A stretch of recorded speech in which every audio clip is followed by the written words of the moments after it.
वृंदावन की एक गोपी रोज दूध दही बेचने मथुरा जाती थी। एक दिन ब्रज में एक संत आए और गोपी भी कथा सुनने लगी। संत कथा में कह रहे थे, भगवान के नाम की बड़ी महिमा है। नाम से बड़े बड़े संकट भी टल जाते हैं। नाम तो भव सागर से तारने वाला है। यदि भव सागर में पार होना है तो भगवान का नाम कभी मत छोड़ना। कथा समाप्त हुई। गोपी अगले दिन फिर दूध दही बेचने चली। बीच में यमुना जी थीं। गोपी को संत की बात याद आई। संत ने कहा था, भगवान का नाम तो भव सागर से पार लगाने वाला है। जिस भगवान का नाम भव सागर से पार लगा सकता है, तो क्या उन्हीं भगवान का नाम मुझे इस साधारण सी नदी से पार नहीं लगा सकता? ऐसा सोचकर गोपी ने मन में भगवान के नाम का आशय किया। भोली भाली गोपी यमुना जी की ओर आगे बढ़ गई। अब जैसे ही यमुना जी ने में पैर रखा तो लगा मानो जमीन पर चल रही है, और ऐसे ही सारी नदी पार कर गई।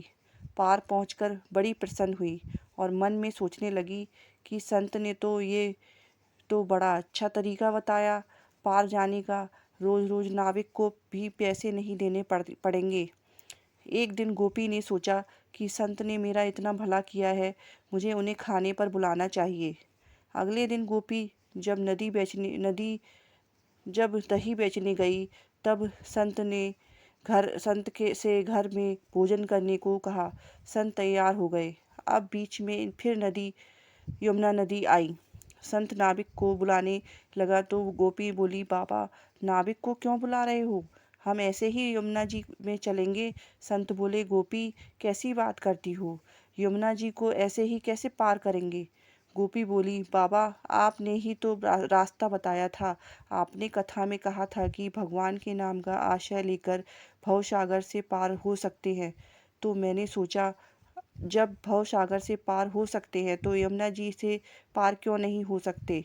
और मैं ऐसा ही करने लगी। इसलिए मुझे अब नाव की ज़रूरत नहीं पड़ती। संत को विश्वास नहीं हुआ। बोले, गोपी, तू ही पहले चल, मैं तुम्हारे पीछे पीछे आता हूँ।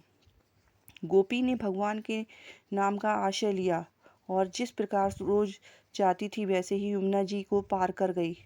अब जैसे ही संत ने यमुना जी में पैर रखा तो छपाक से पानी में गिर गए। संत को बड़ा आश्चर्य। अब गोपी ने जब देखा तो कि संत तो पानी में गिर गए हैं, तब गोपी वापस आई और संत का हाथ पकड़कर जब चली तो संत जी गोपी की भांति ही ऐसे चले जैसे जमीन पर चल रहे हों। संत तो गोपी के चरणों में गिर पड़े और बोले कि गोपी, तू धन्य है। वास्तव में तो सही अर्थों में नाम का आशय तो तुमने लिया है, और मैं जिसने नाम की महिमा बताई तो सही, पर स्वयं नाम का आशय नहीं लिया।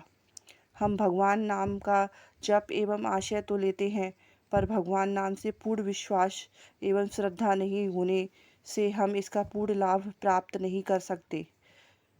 शास्त्र बताते हैं कि भगवान श्री कृष्ण का एक नाम इतने पापों को मिटा सकता है जितना कि एक पापी व्यक्ति कभी कर भी नहीं सकता। उसी भाव से सदैव नाम प्रभु का सुमरन एवं जप करें।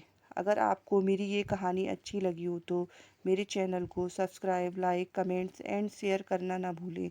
Thank you.